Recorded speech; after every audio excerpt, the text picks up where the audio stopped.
Because if you let something like this piss you off, you never was a Fever fan anyways. Because everybody want the same thing. That's to win. And those people who making this into a race thing, y'all been the problem from the beginning. This has nothing to do with race. So if you feel a certain type of way, you can stay right where you need to be at and go watch somebody else. I don't even want you over here. You feel me? Because we ain't rocking like that. Never have and never will. I call out BS when I see BS, and I call out good stuff when I see good stuff. Now, with that being said, The front office, however, made their enthusiasm clear. During the draft call, team representatives told Johnson she had been at the top of their board throughout the entire process, that she brings something special to the backcourt, and that they were genuinely thrilled to add her to the roster. As for Johnson herself, her reaction at the moment of being drafted suggested some initial hesitation about landing in Indiana. That said, it is worth keeping in mind that players do not choose their draft destinations. The Fever selected her, not the other way around. Holding that against her would be misplacing the criticism entirely. Out good stuff when I see good stuff. Now, with that being said, we have to talk about this. Now, a lot of fans is noticing a trend within the Indiana Fever roster that is players not responding to this Raven Johnson news. One being the main player on the team, and that's Caitlin Clark. Now, Caitlin Clark and Lexi Hall and Sophie Cunningham has not responded to the Raven Johnson news. Now, I find that to be a little spooky, a little bit. You feel Her performance against UConn during the college season, the same program that gave Caitlin Clark and her team serious problems, demonstrated a defensive ability that is genuinely difficult to teach. Whether she can be a solid backup who expands the team's defensive schemes alongside Clark is a real possibility worth exploring before writing her off. The signing of Ty Harris alongside this pick, however, remains a confusing decision that is harder to explain within any coherent roster-building strategy. The broader conversation around this pick has also taken an unfortunate turn in some corners, with a vocal group of fans introducing racial framing into what should be a straightforward basketball evaluation. to the Raven Johnson news. Now, I find that to be a little spooky, a little bit. You feel me? Because if it's from my understanding, they have not responded to any draft news. I don't think they did last year either, if I'm not mistaken. But let's pull it up right now so we can talk about this. So this is what the Indiana Fever has been doing all night long, and they've been releasing these posts about Raven Johnson. So for all of the people that's thinking, The actual question is simply whether Raven Johnson can help the Fever win, and that answer will play out on the court. Johnson has done nothing on the professional level yet to warrant either strong praise or strong criticism. The fair position is to wait and see.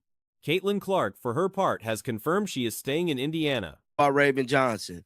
So for all of the people that's thinking they're not all in on Raven, you got another thing coming, because they didn't even do this for KK. Now, I seen somebody at me and say, John, if she start dominating and locking down defenders, she's going to take Caitlin's spot. She's not taking Caitlin's spot.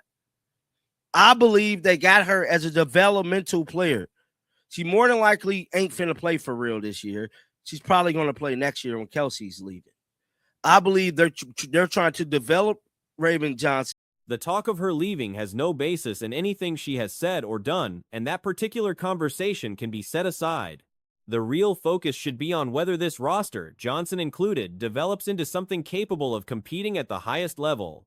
The Indiana Fever's approach to building their roster has been nothing short of a disaster. The organization's method of acquiring players has raised serious questions about whether any real evaluation process exists at all. He's leaving. I believe they're trying to develop Raven Johnson to replace Kelsey Mitchell. That's just my theory. Now, with that being said, if Raven Johnson don't work out, I will be one of the first people to say something. But I just cannot get my head around them signing Ty Harris. That's just like, I don't know why they signed Ty Harris. But as you guys can see here, before we play this video, there was no Indiana Fevers that commented on this post. Looking at the free agency moves, a clear pattern emerges. Nearly every player brought in falls into one of three categories: someone already on the roster, someone with a personal connection to Caitlin Clark or Kelsey Mitchell, or someone with direct ties to the state of Indiana. That is essentially the entire recruitment strategy. No deeper evaluation, no wider search, just familiar names and convenient connections. There's no Indiana Fevers that commented on this post, that liked this post. And here's another one. Nobody commented under this post. Nobody liked this post. From the team. Now let's listen. Oh, we are so excited, We Raven. are! Congratulations! Let's go! We are so excited. I'm ready to win. Yeah. Bring that, Amen. bring it on. Bring That's that right. This is not a new problem. The same approach played out the previous season. Players were brought in because a coach knew them from a prior stop, because a front office executive had history with them, or because they were familiar faces from years past. Jaylen Brown came in through Amber Cox's Dallas connections. That's right. Yeah, we're beyond excited to have you. You have been at the top of our board through this whole process. So the fact that we got the opportunity to draft you and bring you to Indiana, to put you on this team, you bring something so special. You make us so strong in the backcourt. Just super pumped to get you here.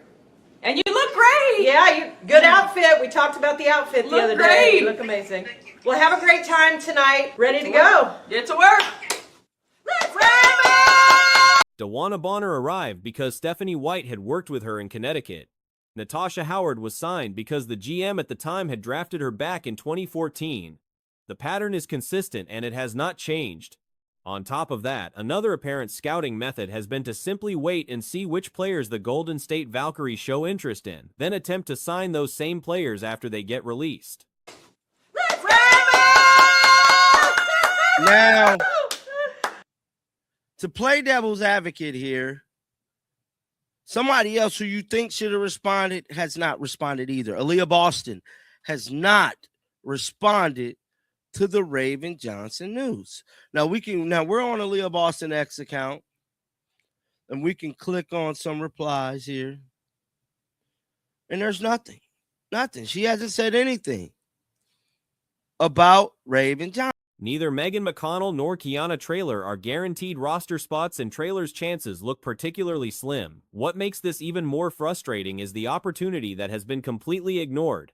With the new international player rules, teams can bring in overseas talent on minimum contracts for a minimum of 2 years.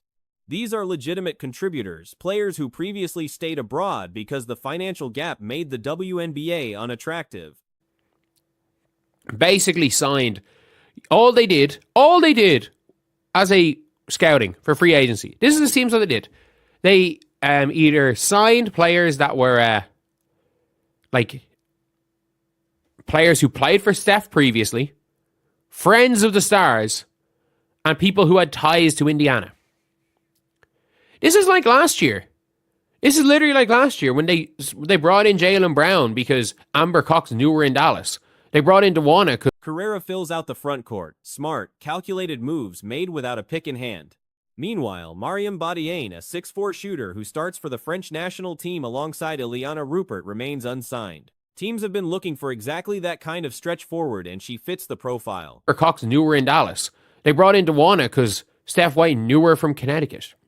They brought in Natasha Howard because Kelly Krauskopf was the GM when she was drafted in 2014. They literally don't scout. That's literally it. It's literally it. They do not scout. They actually, I have no idea. I've actually got no idea. And someone else just said, The Fever have not moved. Yai went to Phoenix. Czech Variani ended up in Minnesota because that franchise actually does its homework.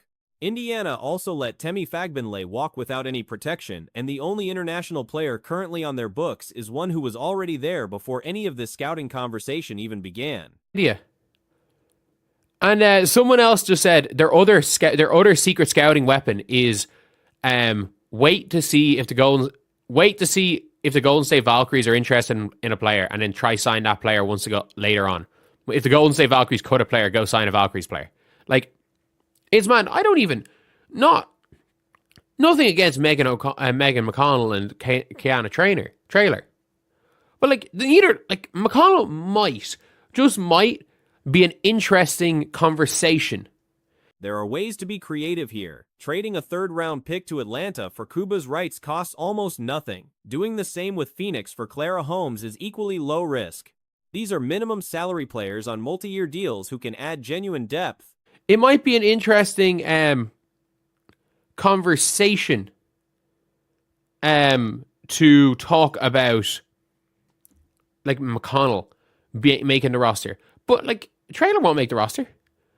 How is it that you have a once in a generation opportunity to sign rotational pieces for a minimum because overseas players, and you get them for 2 years on a minimum, because overseas players who previously were not in the WNBA by choice. The opportunity is sitting there, and it is going untouched. The one potentially encouraging sign is that Amber Cox was reportedly seen evaluating Iyanna Martin during the pre-draft process, and from all accounts, that was the only player she scouted in person throughout the entire process. Whether the organization follows through and drafts her remains to be seen. There is also a real possibility the pick gets traded away entirely or gets used on someone like Marta Suarez, who despite playing college ball in America is not considered a strong prospect. WNBA by choice. As in, these players are getting paid $150K to play overseas. Why would they play in America for $70K?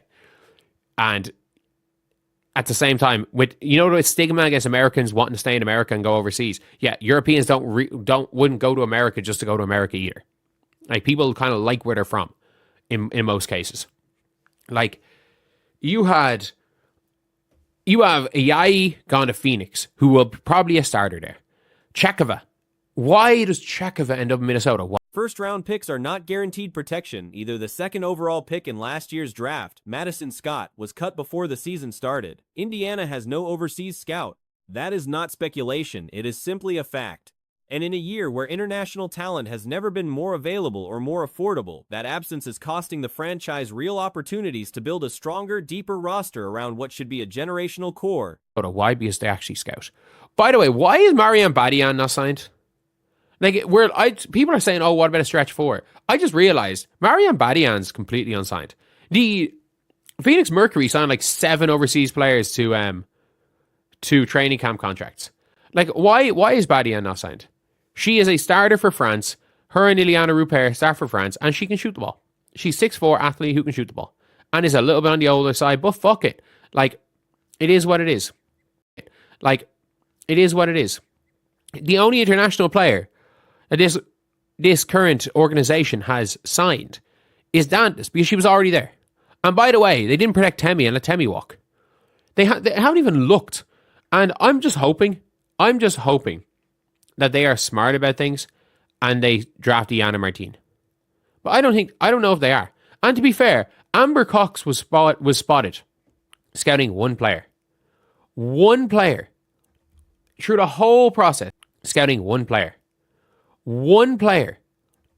Through the whole process, Amber Cox has been spotted scouting uno players. One player. And it was Iyanna Martin. So I'm hoping, really just hoping that that ends up happening. That being said, like, I don't know how much I trust that. I think Fever could trade the pick tonight. I think they could trade the pick tonight. Or do something dumb like drafting Marta Suarez. Ironically, an overseas player, but played through college. And Marta Suarez is not very